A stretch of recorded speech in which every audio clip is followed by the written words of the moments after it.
You hear the music? That's because Wemby was out of this world in his first career road playoff game. So let's all head to the Pacific Northwest, grab our flannels, our iced coffees, and get on up there. So the first half, it was really all about the Portland Trailblazers. The rim here, is. Brian. I'm so just, this music is driving me wild. Driving you wild. Denny Avdia kicks it to Donovan Clingan.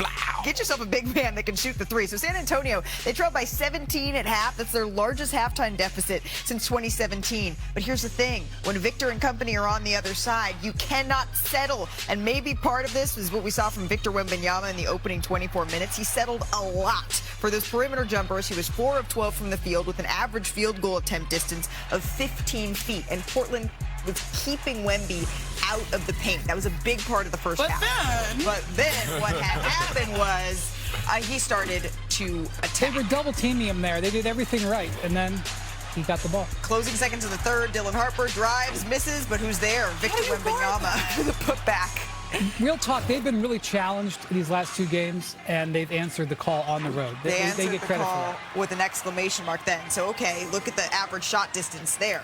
They're connecting from 2 feet away from the basket. So under 8 to play, the Spurs up 7 now. De'Aaron Fox. Call on your vet to hold you down. Hits a big wing 3 there. He put 3 holes in his back of your bowling ball.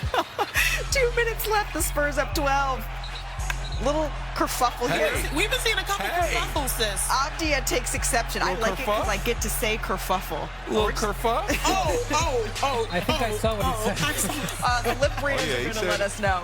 I caught up with Victor after the game. That's special, obviously. I had lots of emotions in me before the game.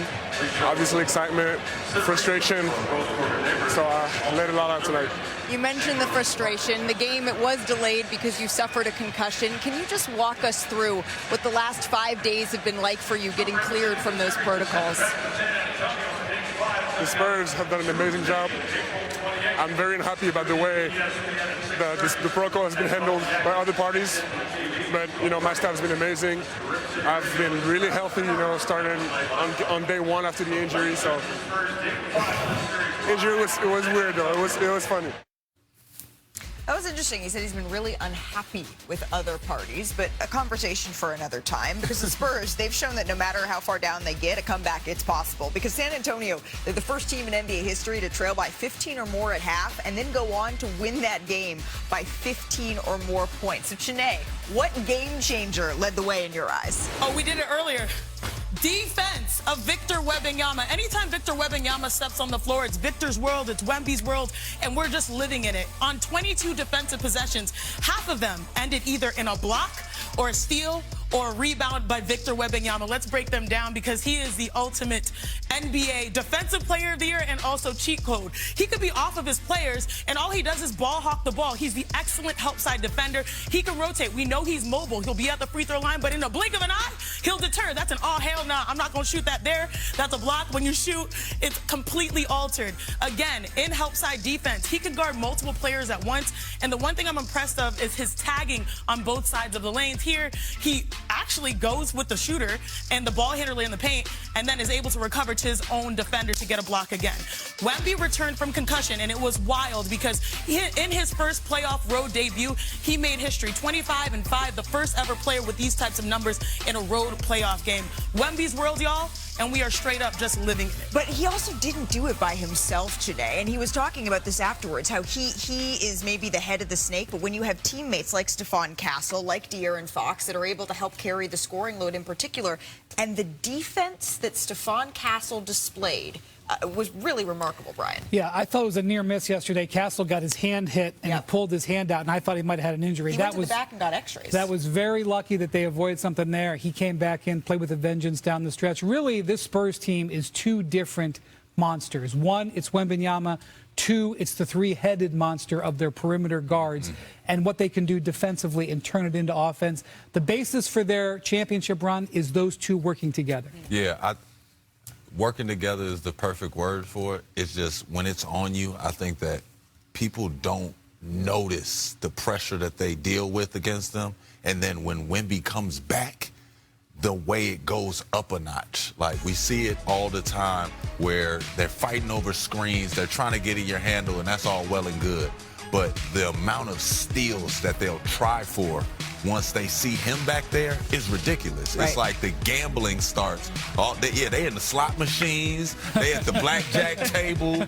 They gambling they want to get out in the pass and they want to dunk now. They want to throw oops. Everybody swaggy out. It's swaggy peas well. Yeah, everybody want to get in on it. But the moment he's back there, it creates an aggressive mindset. And that's what I think is so fascinating when they have to look at OKC, when they finally do have to look at OKC, is that OKC usually does that to people, especially with their second unit. But you're ready to already go there. You're ready to already say. I got to see it. You're already willing to go to the Oklahoma City series. I low-key need to figure out my ticket situation. But what's interesting is that the biggest question for the Spurs, especially given the not so sure status of Victor Wembanyama, we're happy that he played, was would this team have enough experience to get through these moments, these last two games? And I want to credit De'Aaron Fox. De'Aaron Fox showed up big and led in those moments. Talking about the second half when Wemby was in and out, he just captained this squad, a squad that is young with Castle and Vassell. And so I like what De'Aaron Fox did, but more importantly, his approach to the game, because this is a guy that can score. We saw that in Sacramento, but they had 26 assists on the game. So it's a different type of basketball that they're playing where they can mold to Victor's out. I can lead as a backcourt. Victor's in. We can get him to the paint. They're adjusting in real time, and that's what the playoffs demand.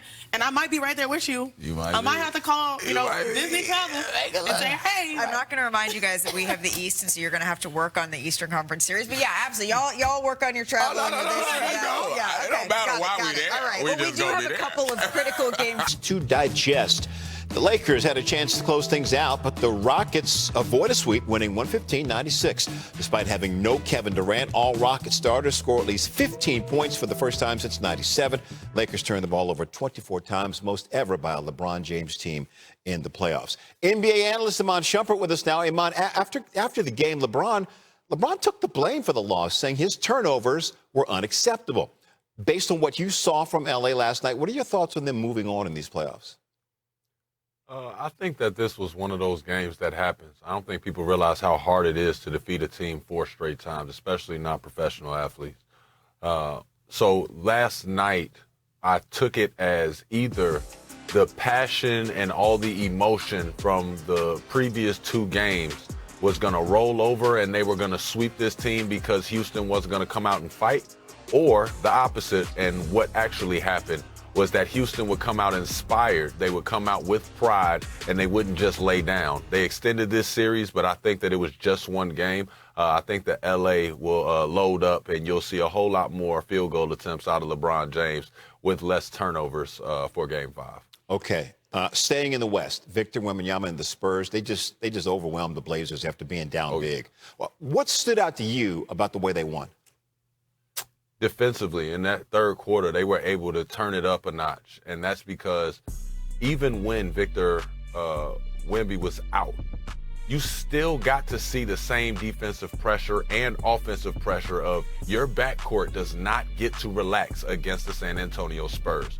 When you bring Wemby back, and now they have somebody that can erase little mistakes, they now gamble, they now reach, they now become way more aggressive and more communicative because they know even if you get by me, I have somebody that is going to either change your shot or erase whatever shot you had going and start our breakaway. I think that their defensive pressure went up, and Portland just had no response for it, let alone being able to have the athletes that can go up and down rather than jump up and down.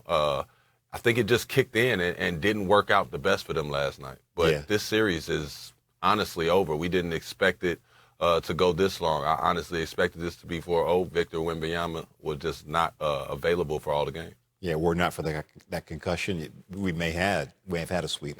Let's go over to the East because Cavaliers and the Raptors series is all tied up after Cleveland was up 2-0. What's your biggest cause of concern for the Cavs? It's the same question mark that we had prior to going into this series was James Harden at times will lose himself within a series, lose himself within the end of a game and become unaggressive. And when you do that, especially throughout a game, if you're just turning the ball over as James Harden, we automatically know Evan Mobley suffers. Jared Allen suffers. their shooting suffers because he has to get downhill. He has to feel comfortable. It's kind of the Cade Cunningham role. You have to control the pace, and you have to control your guys around you to make sure guys are getting good shots. Otherwise, it's hard to manufacture points outside of Donovan Mitchell. Donovan Mitchell also seems a little erratic at times because things aren't going smooth for James Harden and the rest of the team. So Donovan Mitchell feels that he has to pull more out. And the combination of those two not having good games together, very detrimental to any winning that they want to do over there in Cleveland. Okay, last one for you. Joel Embiid, he was back for Philly, but they lost to Boston. He had 26 points on 21 shots in 26 minutes. What'd you think of Philly with him back? With him back, I was happy to see him just healthy out there. I thought early on he was really getting going, but the pace of Boston mixed in with the depth that they have, because there's never a drop-off of energy. There's never a drop-off with the delivery of the way they play. There's always, it seems like, a guy that can break out for a huge game scoring on their team, ready and available. Jaylen Brown only had to put in 20 points because of the scoring of Jason Tatum and because of Peyton Pritchard coming off the bench and doing that. I just don't think that Philly ever was going to be in the series if it became a series of having depth and then being able to shoot the three. Those youngsters in Boston are not scared at all. Not Iman, at all. thank you so much. More with you later in the show. I do. All right, the NFL draft.